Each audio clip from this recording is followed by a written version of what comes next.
So you listen to it on the web. It's Okay. Rob Rabin, Rabbin. Okay. Very well-known guy who's amazing. Take a minute.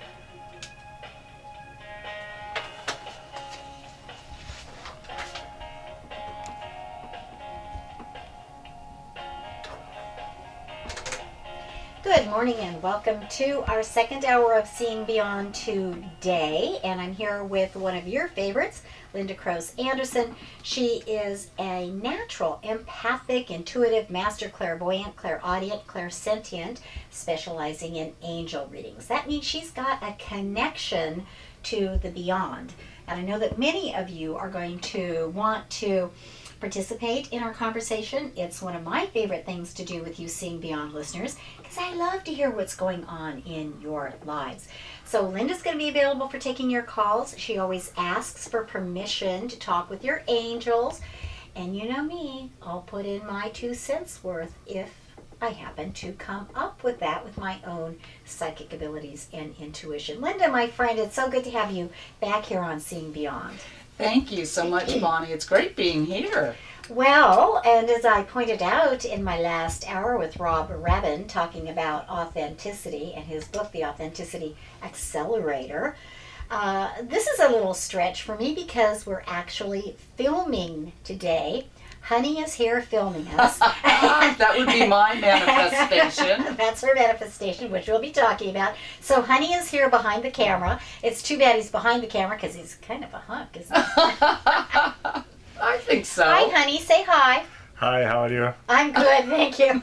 We'll have to talk about where she met Honey. You've been married how long now, Linda? June 4th was a year. Oh my goodness sakes, it seems like yesterday to me. What about to you? Oh, same thing here. Oh my goodness sakes. We've got so much to talk about today, so many phone calls to take, and just these times, Linda, I think it's so important to really see beyond, to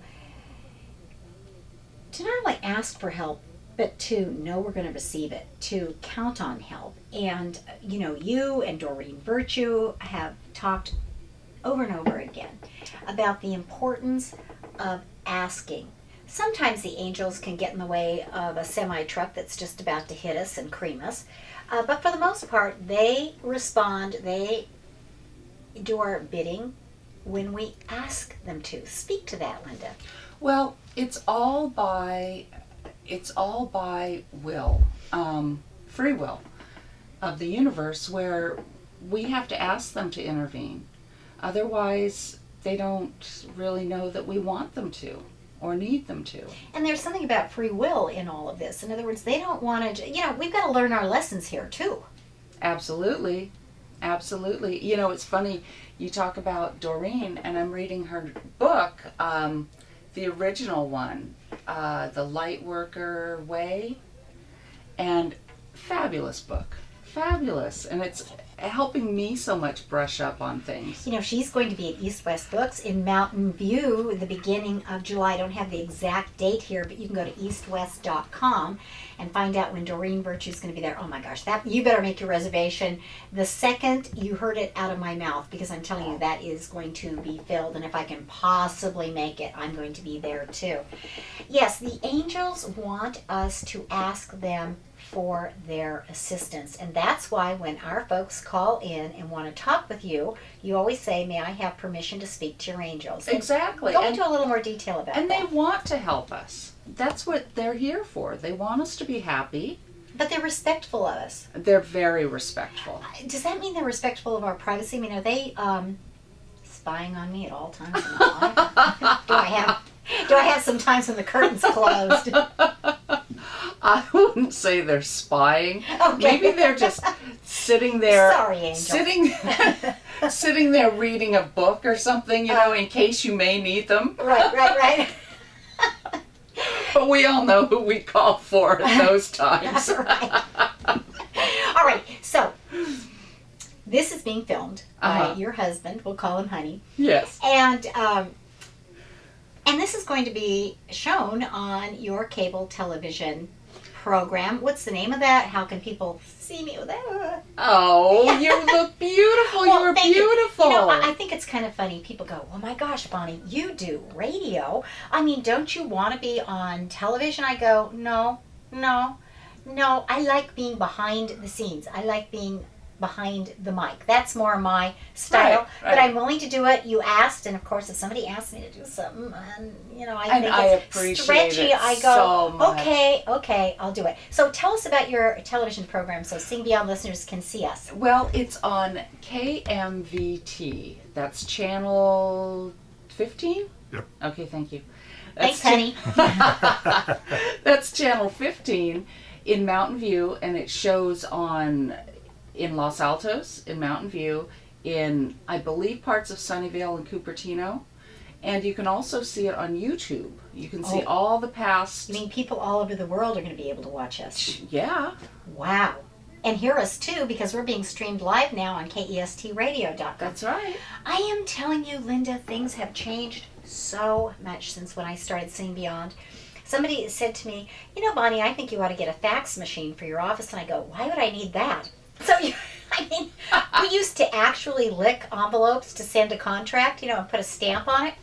And now, literally, I can send somebody a contract for marketing and advertising within, 15 seconds? Yeah. Even if they're in South Africa. I mean, it's just so amazing. Yeah.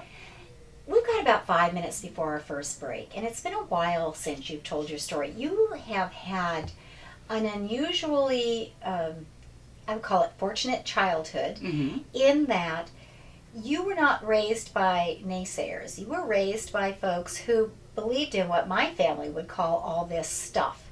Speak to that.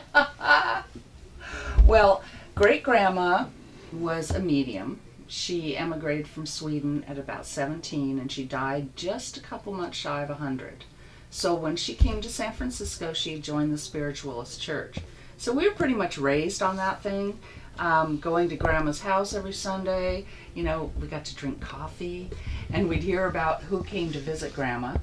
My mother was a minister in Sylvia Brown's church. Amazing. And then there's me, and I took over, and I've always had these gifts. And even though, as a child, I was supported. The first time I ever saw an angel, she was going down the middle of the street. I woke up in the middle of the night and saw this beautiful blonde woman with long blonde flowing hair. And I looked, and she's just kind of floating down the street and then disappeared. And so I told my mother, and she goes, well, Linda, that was your guardian angel. And so that was the way conversations went about this. Now, it's funny because in Doreen's book, it's kind of like, yes, a lot of that went on in the house, but it was also, don't let this go elsewhere. Don't tell anybody at school, Linda. Right, because, we They'll might think be... we're all crazy. So it was a very, very nurturing atmosphere. You are so lucky for that. And, I'm a grandma, which means I'm also a mom. I was a teacher for 7 years. Give the teachers, the grandparents, the parents out there some suggestions for raising these crystal children who are coming in now. I mean, let's face it, they are really open. They're wise, but in a very spiritual, metaphysical way. How do we nurture them? How do we make the best of their gifts and talents? Well, when they're talking about their imaginary friend, they're talking about experiences they're having. Talk to them about it and ask them. Yeah, get the story. Right. It's so funny. We were in this restaurant in La Honda a couple months ago, and this little girl came up to the table. And this is something I got from Dorothy Tayo. She tells me, when you find children below a certain age, ask them this question. And so she came up and she was talking to us, and I said, who were you before you were you? Ooh, what a question. And she was just so, she wanted it to tell me so bad. She was just like, and I knew she had a story to tell, but she couldn't she couldn't let it out. She didn't know how to let it out. Dorothy Tayo, of course, is one of your teachers. I just interviewed her here on Seeing Beyond. She is the director of the Palo Alto School of Hypnotherapy. And I mention that because Linda is, she has an office at the Palo Alto School of Hypnotherapy. She heard, now this is what I mean about Linda. She doesn't just hear something. She doesn't just listen. She hears. She doesn't just listen and hear. She takes action. And it's because you keep taking action that you are where you are today. I mean, a monthly guest on Seeing Beyond, heard round the world. Now you've got your own television program. You're now certified through the Palo Alto School of Hypnotherapy. So you can work with Linda in a variety of ways. You can, first of all, I'll put out the number in just a moment. You can call us here, and we'll both give you our 2 cents worth about what your question is, what's going on in your life.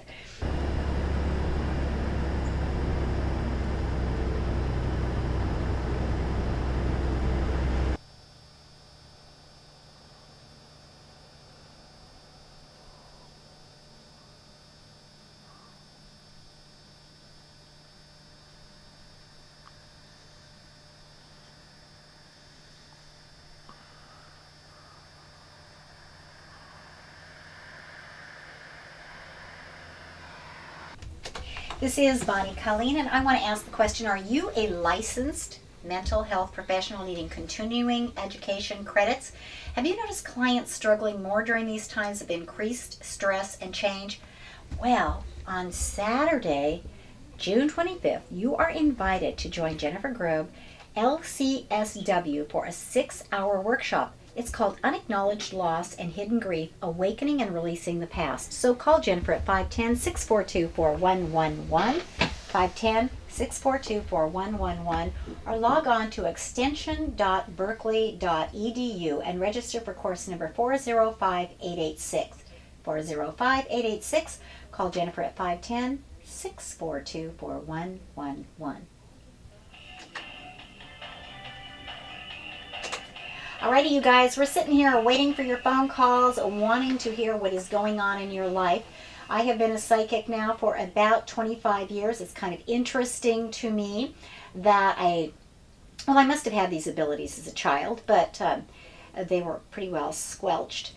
And then I took one class in psychic spiritual development, and all of a sudden it's like the floodgates opened. So I actually did psychic readings professionally for about 10 years. Now I'm so busy with Seeing Beyond that I don't do that anymore. But I'm more than happy to take phone calls this morning and talk with you about what's going on in your life. So is our guest here today, Linda Crose-Andersen. I call her the angel lady and the queen of manifesting because this woman has done so much with her life. So she'll answer your question from the perspective of what your angel or angels are saying, and I will address your question from the perspective of whatever I get. And if you wanted to say, well, Bonnie, do you have a specialty? I would say that over the past years, my specialty has been past life readings. I don't know why, but they seem to come through. So oftentimes, and Linda, I think you'll back me up on this, so many times when a person has a question or a concern about an area in their life, especially if it's happened before in their life, it seems like a pattern. It's usually because they've been here before, done that before, and this is the time to let go of it and release it. Absolutely, absolutely. And that's why we do past life regression, so that you can see where the issue began and just know that that was the reason for it and let it go. Alrighty, so the number to be on the air with us, I'm Bonnie Coleen. My guest, Linda Crose-Andersen, 415-543-8255, 415-543-8255. Call in with one specific question, please. Well, I'm not kidding when I call you the queen of manifesting. You have done so much of that in your life. And since we've got Honey here photographing us right now, the reason I'm calling him Honey, and we're having a kind of fun with this, is I said, Linda, have the cameraman come in now. We're ready. And she goes, Honey. So who has time for formal introductions when you're on live radio? So, Honey, it's nice to meet you. And he's a hunk. Oh, so, thank you. You've been married for a little over a year. One of the big questions Seeing Beyond listeners call in about, one of our hottest topics, is relationship. How did you guys meet? Well, actually, we met at a spiritual singles event. Oh, that's good. I was kind of at the point where I would meet men, and I guess they thought maybe I was going to turn their kids into toads or something. And I thought, I have to find people more on the same wavelength as myself.